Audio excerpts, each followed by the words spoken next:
Hello, we're here live at Southeast Psych Studios in Charlotte. With us today we have two honored guests. One is licensed psychologist Lauren King. She's also the co-director of FoodWise, a branch at Southeast Psych. She also specializes in eating disorders. With us as well we have Julie Dillon, a registered dietitian who has a background in counseling and works with eating disorders as well. Ladies, thank you for joining me here today. Well, thank you. Thanks for having me. Okay. Julie, my first question is for you. You're somebody who utilizes the non-dietary approach. If I'm somebody that comes in for treatment saying I have a binge eating disorder, for instance, how would you utilize that method? Okay, well, with someone approaching with binge eating disorder, what we would first want to do is determine how they're experiencing food. And usually people who are experiencing binge eating disorder need structure with their meals and their food choices because food just tends to feel chaotic. And also with binge eating disorder, a person is feeling disconnected from their body, and parts of treatment will encourage people to tap more into things like hunger, fullness cues, but in the beginning they're not really working. So what I would do is instead of putting someone on a calorie reduction type of diet, which is pretty common for people who've experienced binge eating disorder, I would more want to put them on a structured plan that more based on times and things like that.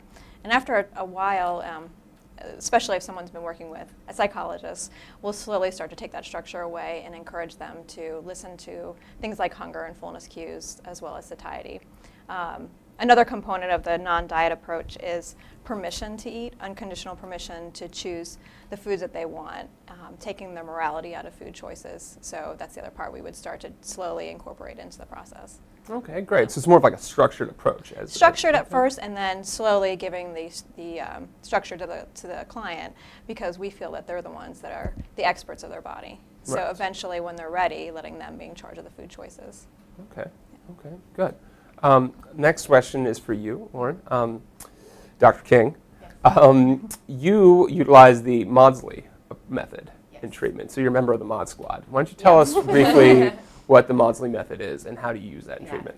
So the Maudsley method is family-based treatment, and it was created at the Maudsley Hospital in London, which is why it's called the Maudsley method. And it really puts parents in charge of refeeding their children. And in the past, what we've done for eating disorder treatment is a child has weight loss, they have to go to the hospital, and sometimes that is medically necessary. The child comes back, though, and then loses weight again, and they have to go in and out of the hospital a lot, and that's not real recovery. And so what we try to do with Maudsley method is have the parents refeed their children at home, if it's possible medically to do that. And then slowly you give back power of food choices to the teen. And it really is created for children and teens with anorexia. So, and it has a really high rate of recovery. So 75 to 90% of children are recovered 5 years later, which is fantastic. Oh, great. Yeah. Sounds like it really works. Yes. Good. And now both of you ladies have a saying that there are no bad foods, good or bad foods. Now, I know that there are unhealthy foods, and those would generally be considered bad, at least in my estimate. So how do you explain that there are no bad foods? Okay. Why aren't there bad foods? Would you like me to begin? Yeah, I'll start with you. Okay. That's right.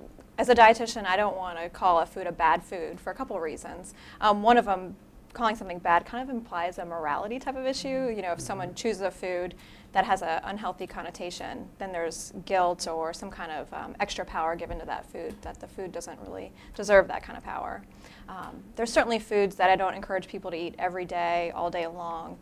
And when we tell people to consider, when they're eating a food, how that food feels, you know, for example, if I'm traveling and have to eat McDonald's a few times in a day or over a weekend, I usually feel pretty sluggish, just don't feel as good. And so that lets me know, you know, that just isn't a food that I want to eat a couple times a day. Right. And that's okay, but my body will be okay, you know, after that. It doesn't mean that I did anything wrong. So when we encourage people to just listen to what their body's telling them, they're going to promote their body to have diversity in choices, variety, balance, moderation, the things as dietitians that we encourage. So yeah, labeling it tends to disconnect that internal wisdom. And as practitioners, we want to do the opposite. We want people to be able to choose things that are best for their body. So. Yeah. Okay. Yeah. And I would agree with that. I mean, it's so much about getting people in touch with their body. And if you have kind of all of these rules that you're basing your food intake on, then you're not basing it on what you really want and what your body needs. And then I would say also from a psychological perspective, that's just increased black and white thinking, just all or nothing. And with eating disorders, we see a high level of rigidity in terms of thinking. And as people recover, their thinking becomes more flexible. So thinking of food as good and bad, we really want to move away from that so that their thinking can be more flexible and they have a better likelihood of recovery. Right. Yeah, and something else I would even add too is there's some interesting research on food habituation that shows if we abstain from a certain food and then we're around it, then our brain gets really excited about it and has a hard time stopping eating it, and again disconnects from hunger fullness cues. They do lots of research on food habituation with pizza, especially in college settings. And as a college student, I remember loving pizza, especially because I was poor and it was usually really cheap. So they like to recruit college students and tell them over the next month we'll give you a free dinner every night. And at first, they're eating half a pizza, a whole pizza, but by like 3 weeks in, they're like, I'm gonna really be sick if I have to eat another piece of pizza. That's food habituation. So the more we're exposed to food and the more we have permission to eat it, the more we could care less about it.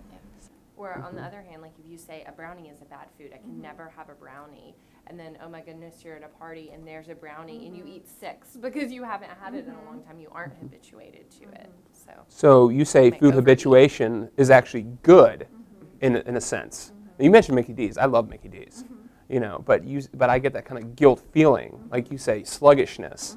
Is that from good or bad food labeling? Would you say, or? I think it's interesting. I would almost separate the sluggishness from the guilt feeling. Okay. Yeah, to me that kind of sounds different. Okay. Yeah, because the sluggish feeling would be a physical experience, and the guilt feeling is coming from the brain. So that's a message that you're getting from your brain. So that I think would be coming from the bad. The bad food. Yeah, the bad meaning the morality issue. Yeah. Okay, very interesting. Now, Dr. King, question for you. You are the co-director of FoodWise. Now, as a branch of Southeast Psych, what exactly is the purpose of FoodWise, their overall message and what they do?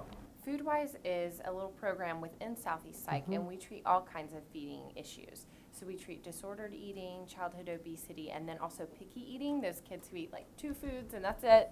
And so we really have a family-based method. We really like to include families into treatment, and we want to do it within a fun and supportive environment. And we really try to tailor the treatment plan to the child. It's a very individualized plan. So we have a registered dietitian on staff. We have a yoga instructor, therapist. We do meals in our office. So that's really the purpose of FoodWise. And we have a great little website, foodwisefamilies.com.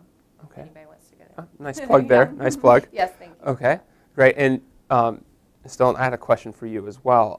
You're a registered dietitian, okay, so you deal a lot with that, but you also work as someone who has a background in counseling. How do you balance the two of those? Like somebody who sees people and then is also a registered dietitian. So I mean, is there? Yeah, well, when I was practicing as a registered dietitian, just for a few years, I realized that I was inequipped with how to help people effectively and efficiently make changes in behaviors. And I also was noticing things that were involved with those changes that were emotionally connected, how we think about food, how we feel about food, how we were brought up, family dynamics. So that led me to getting a background in counseling. And so when I meet with people, I'm aware of those parts. And sometimes just being able to have that skill helps me to then more efficiently and effectively help people change. So our sessions tend to, we get through things quicker than before when I wasn't trained in counseling techniques. Okay, so they kind of help each other out as far as. Yeah. And I can't imagine doing it without it. How do you get a hunger and fullness cues? Is that something that I get just naturally, like being full, or is that something that my body's telling me I should be full now? Very interesting. Yeah, I'm hearing some shoulds. And something that with hunger fullness cues is it's within the body. I believe that our body basically has its own dietitian already in there. We don't need people like me to help telling us what to eat because our body has the ability to communicate what it needs through physical cues. Our body's going to let us know exactly how many calories we need, how much of basically any nutrient through these hunger and fullness cues. It's when our brain gets involved with messages that maybe we pick up through time, messages from either our family or media, to doubt that internal regulation that I think makes things kind of go off kilter. And also things like self-doubt in general and can disconnect us from those cues. Also things like stress and illness and basically an eating disorder can disconnect us from that. But yeah, we all have that internal wisdom in there. There's hunger and fullness cues and also satiety cues that can regulate our eating so we could get exactly what we need. We would never even need to think about it. Right. And this question is for both of you ladies, kind of. For someone with an eating disorder, let's say anorexia, for instance, where are my fullness cues? Where am I off there? You know, what is it? You say, yeah, the mind is involved in telling us. What exactly goes on there with somebody with like an anorexia? Well, there's a couple thoughts about this. I mean, one is that there's some research showing that there's some brain structures in people with anorexia that are a little bit smaller than other people that have to do with fullness. And so, but once they regain the weight, once they're refed, that brain structure actually returns to normal size. So we don't know if it's the chicken or the egg. Like, is that smaller brain structure causing their hunger and fullness cues to be off, or is the malnutrition causing that brain structure to get smaller? And then it's, you know, so we're not sure. But what we do know is that if you're, you know, underfed, you're malnourished for days and days and days, weeks, months, whatever, you don't know when you're hungry or full. You kind of miss the mark, you know, you miss the time where you should be feeling that. And so you actually don't feel them anymore very much. And it just becomes very confusing. Yeah, and as a dietitian, I can speak mostly on the physical side of what happens in anorexia. And when someone is malnourished, amazing things happen to our body just to compensate by getting less energy.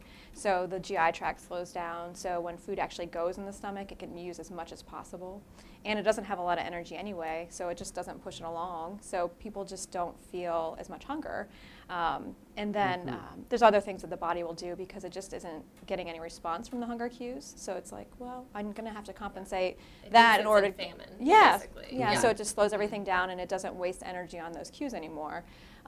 What people with anorexia will experience are things like irritability. Sometimes that's their way of knowing they're hungry, or headaches, but that usually is way past when they needed food. So structure is something that I'll use to help a person's body basically nutritionally rehabilitate and help them get weight restored. Changes their neurochemistry, like she was saying, which then can help bring back that process. But it does take some time. Okay. Yeah. And last question.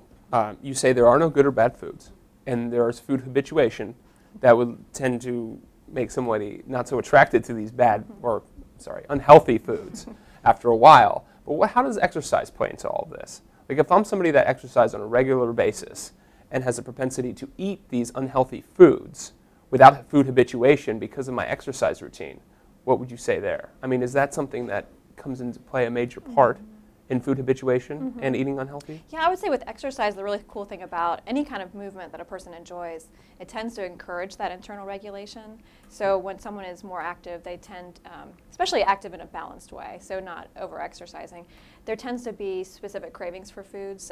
People usually are just more connected to what their body's telling them that it needs, and more appropriately fuels it, because then it can fuel that movement. And of course, when someone goes on experiences either no exercise or over-exercise, that can make that not as effective. Yeah. Right. So hypothetically, situation, Andrew over here can go to the Golden Corral 3 times a week and not feel bad if he goes jogging in the morning. Right, because it fuels that movement. Well, you shouldn't feel bad either way, is what we're saying. Okay, Yeah, well, good. What I encourage, and I think you would too, is that someone should move their body because it feels good, not because of what they ate. Right. So eating and exercise not having quite this like equal relationship, more eating what the body needs, period, and then exercising or moving as the body wants.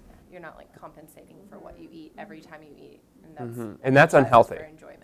So if you're compensating with your exercise, that can lead to what? Well, it kind of throws everything off. So, for example, if we took the little brownie example and you said, oh, well, I ate 6 brownies tonight, I need to work out an extra hour tomorrow. You're not really working out because it feels good or because your body needs it. And then you also, it messes up the eating stuff too. It's like, well, I can only eat this because I'm going to exercise this much tomorrow. But that's a common thought. I mean, a common. lot of people You're think that. right. I think that too sometimes. Like, I just ate this, I need to run so-and-so. Yeah. It is very common, but it's not okay. This has been fun here at Southeast Psych Studios with our two guests, registered dietitian Julie Dillon and psychologist Lauren King. Thanks for joining us, ladies. Thank you. Thank you.